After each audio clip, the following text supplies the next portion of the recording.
जय भीम साथियों। हाँ, अभी मेरे पीछे आप एक स्टैचू देख रहे हैं, परम पूजनीय बाबा साहब का स्टैचू। और अभी हम लोग हैं डॉक्टर B.R. अम्बेडकर सामाजिक विज्ञान विश्वविद्यालय, और ये है मऊ में बाबा साहब की जन्मस्थली के पास। और मेरा लाइव आने का कोई कारण था, मैं आपको बता दूं कि मैं लाइव क्यों आ रहा हूँ। मेरे साथ एक साथी जुड़ेगा अभी, और हम क्यों आए ये मैं आपको बता दूं। मैं आपको जानकारी के लिए बताऊं, 93 में, हाँ, 1993 में मऊ में बाबा साहब के नाम से एक रिसर्च सेंटर बना, और वो भारत का पहला रिसर्च सेंटर था जो बाबा साहब के नाम से, एकमात्र।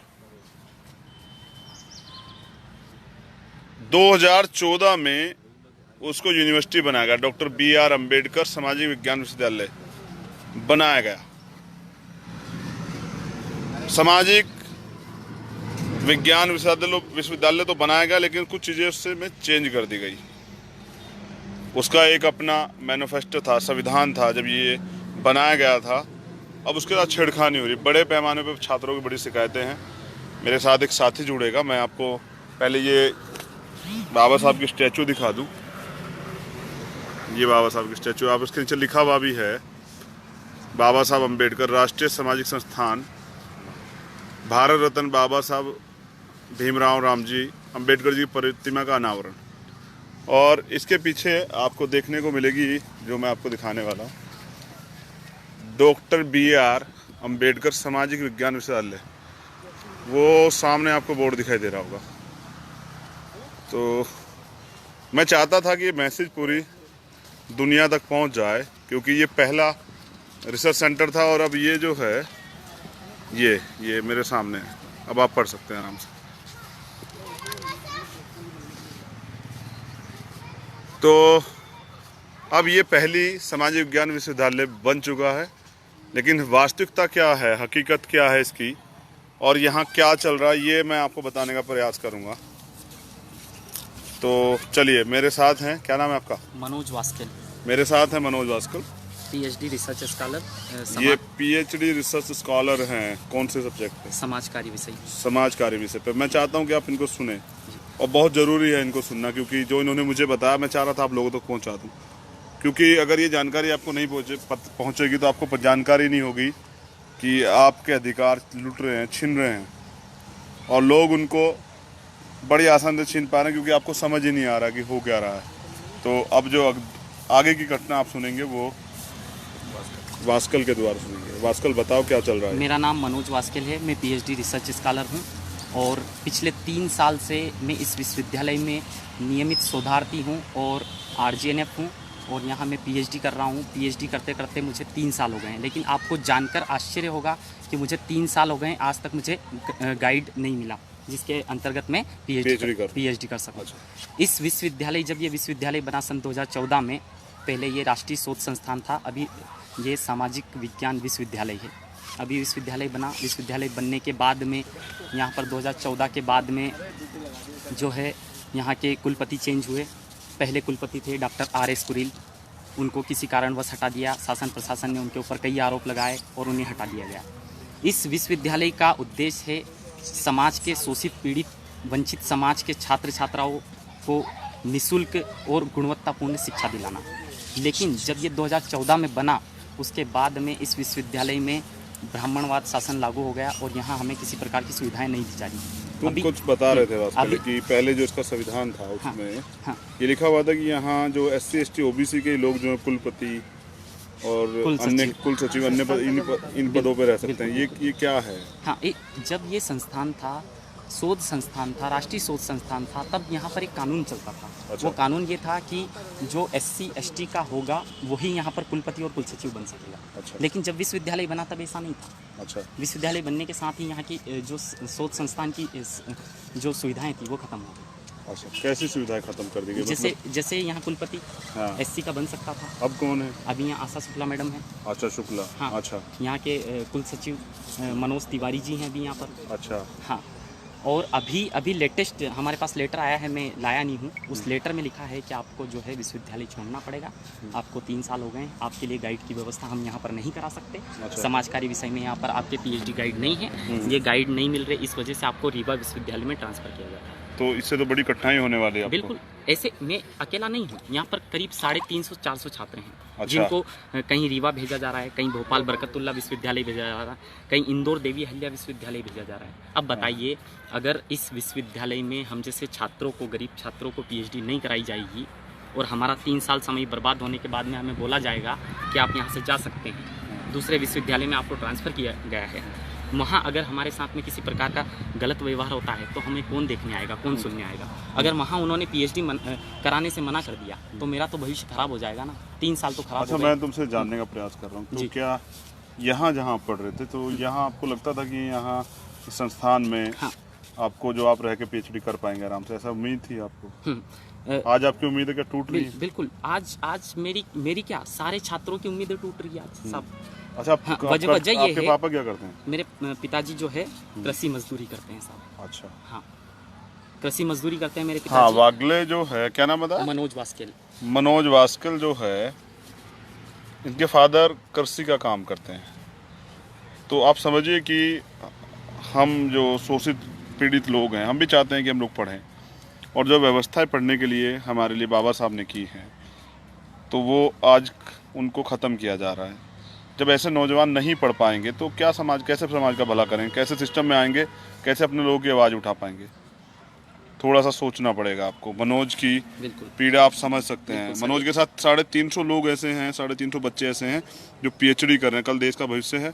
उनको, उनकी पीएचडी में बाधा उत्पन्न की जा रही है, उनको रोका जा रहा है, उनको भेजा जा रहा है दूसरे विश्वविद्यालयों में। अगर वहाँ उनके साथ अच्छी पढ़ाई नहीं हो पाती या उनको वहाँ भी गाइड नहीं मिलता तो उनका फ्यूचर खराब होगा।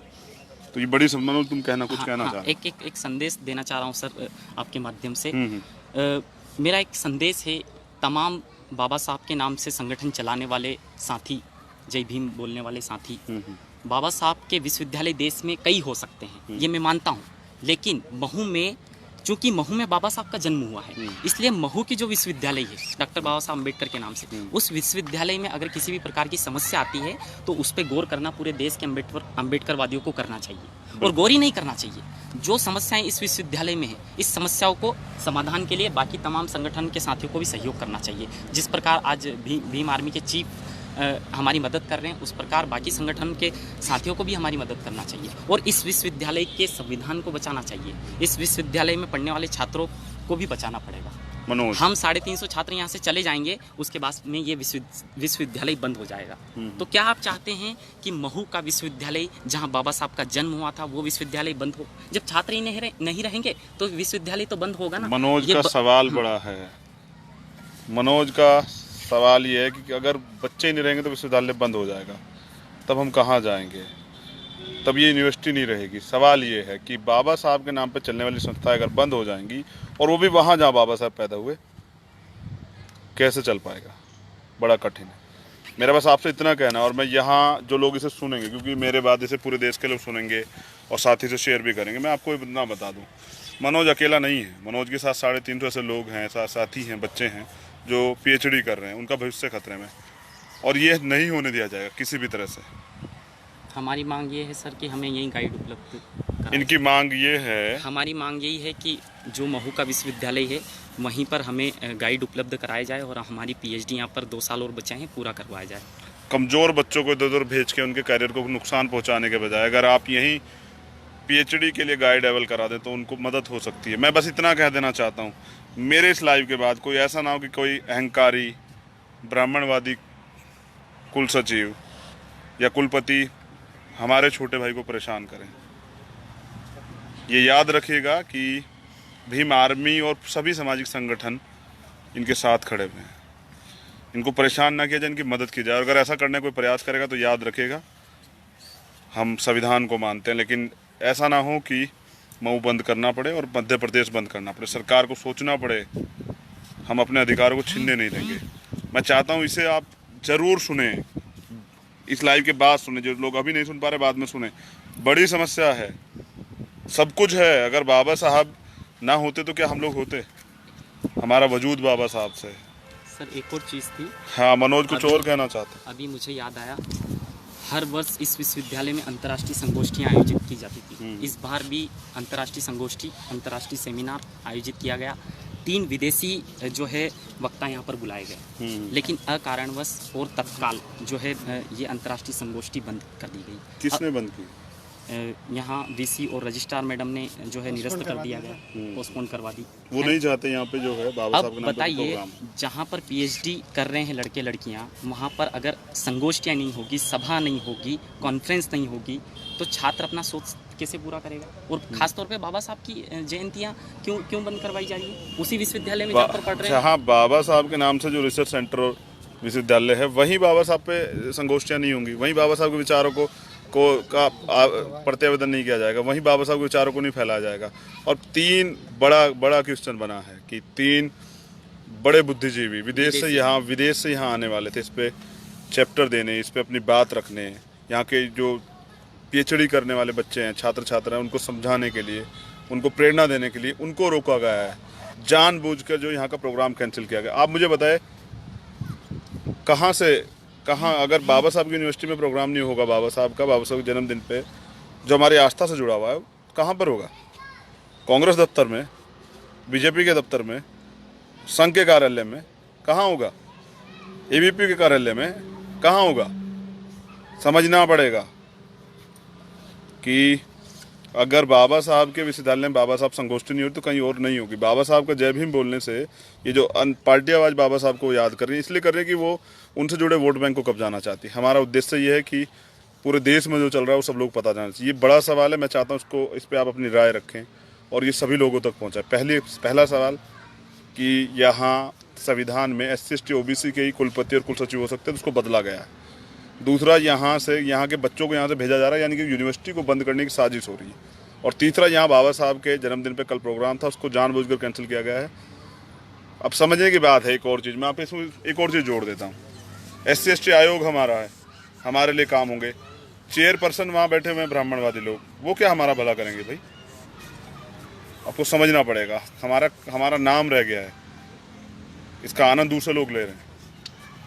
हमें इस पे लड़ना पड़ेगा। और हम लोग, अब ये चुनाव खत्म हो जाएगा, राजनीतिक लोग घर बैठ जाएंगे, तब हम इस पे लड़ेंगे। लेकिन अभी भी मैं यहाँ की पूरी भीम आर्मी की टीम को ये निवेदन कहता हूँ और ये आदेश भी देता हूँ कि अगर कभी इनके साथ कोई भी प्रॉब्लम्स आए तो आप उसमें खड़ा होकर काम कीजिएगा, इनको मदद कराएगा, इनको अकेले मत होने दीजिएगा। और इनको ये ना लगे कि अकेले। मनोज, मैं विश्वास दिलाता हूँ कि हम सब लोग आपके साथ हैं, आपके साथ कोई भी अन्याय नहीं होने दिया जाएगा।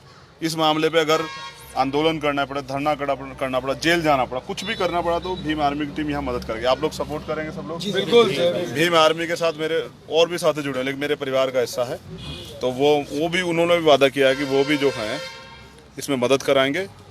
ऐसे एक छोटे भाई मेरे साथ हैं, वो उन्होंने वादा किया कि वो मदद कराएंगे और वो प्रयास करेंगे इस लड़ाई को कमजोर ना पड़ने दे। तो इसी तरह से जो है हमारे सामाजिक संगठनों का उद्देश्य होना चाहिए कि हमें अपने जो भी प्रॉब्लम्स हमारे साथ चल रही है, जहाँ भी चल रही है, बाबा साहब से जुड़ी हुई कई संस्थानों में या कई अन्य उसमें, तो उस पर हमें काम करना पड़ेगा।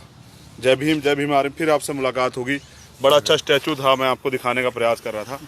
बड़ा अच्छा स्टैचू है ये, लेकिन हम स्टैचू की लड़ाई नहीं लड़ पाएंगे। कब तक लड़ेंगे स्टैचू की लड़ाई? अब अधिकारों की लड़ाई लड़ जाएगी, उसके लिए भीम आर्मी बड़ी मजबूती से काम करेगी।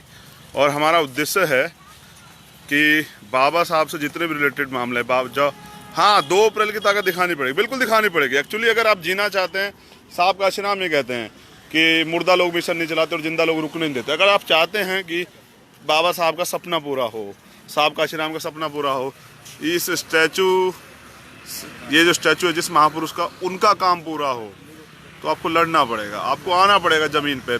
एसी में बैठ के काम नहीं चलेगा, आपको आके उनकी बात को सुनना पड़ेगा, उनके लिए उनको विश्वास दिलाना पड़ेगा। कुछ लोग हैं ईमानदार से, और हमारी ताकत ईमानदारी है। हम लोग अगर आज जिंदा हैं और काम कर रहे हैं, तो मेरे पीछे आप अभी फिर स्टार्टिंग जैसा माहौल बन गया बाबा साहब के स्टैचू है। हम हैं तो इनकी वजह से, और जब तक हम हैं इनकी आइडियोलॉजी के साथ समझौता नहीं करेंगे। जो इन्होंने कहा वो सत्य है, हम उसी पे काम करेंगे। समता मूलक समाज तब बनेगा जब SC/ST OBC माइनॉरिटी के लोग, आदिवासी लोग मजबूत होंगे। सामाजिक परिवर्तन, आर्थिक मुक्ति का आंदोलन बहुत बड़ी मजबूती से बीमारी में चलाएगी। कहीं भी एट्रोसिटी होगी, हम लोग लड़ेंगे। गिगराज, आप लोग तैयारी कीजिए, जून में हम लोग आ रहे हैं राजस्थान, मध्य प्रदेश और राजस्थान दोनों में 2 अप्रैल से जुड़े सभी मामलों में और एक दो मामले और हैं, जैसे कि मेरे साथ एक साथी थे, अभी मुझे दिखाई नहीं दे रहे हैं, वो मुझे कह रहे थे कि भैया मऊ में जो बाबा साहब की जन्मस्थली उसको राष्ट्रीय स्मारक घोषित किया जाए। तो जो ऐसे मुद्दे हम उन पर लड़ेंगे और उन पर बड़ी मजबूती से लड़ेंगे। हमारा काम है संघर्ष करना। बाबा साहब ने हमें शिक्षित बनो, संगठित बन रहो, संघर्ष करना सिखाया है। अब हम स्वाभिमानी बनेंगे, संघर्ष भी करेंगे और अंतिम समय तक लड़ेंगे। जय भीम आर्मी। और इसमें ऐसा नहीं है कि हम अकेले हैं, SC ST के लोग हैं, OBC समाज के रविंद्र भाटी जी गुजर समाज से हमारे भाई भी हमारे साथ है, यूपी से। सभी छात्रियों को क्रांतिकारी जय भीम। हाँ, ये बहुजन परिवार जो अपने अधिकारों की लड़ाई लड़ेगा। फिर आपसे मुलाकात होगी। मेरे साथ मैं एक चेहरा और दिखा दूं, सुनील हंसते हैं, छोटे भाई भीम आर्मी के प्रभारी हैं। अच्छा, मेरे साथ जो है विनोद यादव अम्बेडकर हैं, इंदौर जिला अध्यक्ष। मेरे साथ दत्तू मेड़े जो यहाँ के प्रदेश अध्यक्ष हैं। अच्छा, मेरे साथ रोशन कांडे हैं, रोशन वर्मा जो इंदौर संभाग उपाध्यक्ष हैं। मेरे साथ GS सूर्यवंशी हैं आगर से। और मेरे साथ संजय सोलंकी है मऊ से। मेरे साथ और भी साथी हैं, मजबूत साथी, डॉक्टर हेमंत कुमार मऊ से। तो ऐसे बहुत सारे साथी हैं। OBC से, हाँ, हाँ, OBC समाज से छोटा भाई है मेरे साथ मेरा। सत्यशोधक समाज पूरी अंतर्राष्ट्रीय की टीम भीम आर्मी के साथ है और उनके आंदोलन में साथ। तो गोविंद चौधरी हमारे साथ हैं। तो बड़ी मजबूती से ये लड़ाई जो है, किसी भी मुद्दे पे जो भी आंदोलनों का लड़ाई जाएगी। सुनील परमार जी तो हमारे साथ है, छोटा भाई। आइए जय भीम साथियों। सुनील परमार हमारे साथ हैं। भीम सेना मऊ से। चलिए, फिर अब मैं इजाज़त चाहता हूँ आपसे, फिर आपसे मुलाकात होगी। मैं वापस लौटूंगा फिर कि कोई मुद्दा होगा तो हम उसके आवाज़ को ज़रूर उठाएंगे और उम्मीद करेंगे सरकार जाग जाए, कोई भी ऐसा कार्य ना करे जो बहुजन समाज के विरोध में हो। जय भीम आर्मी।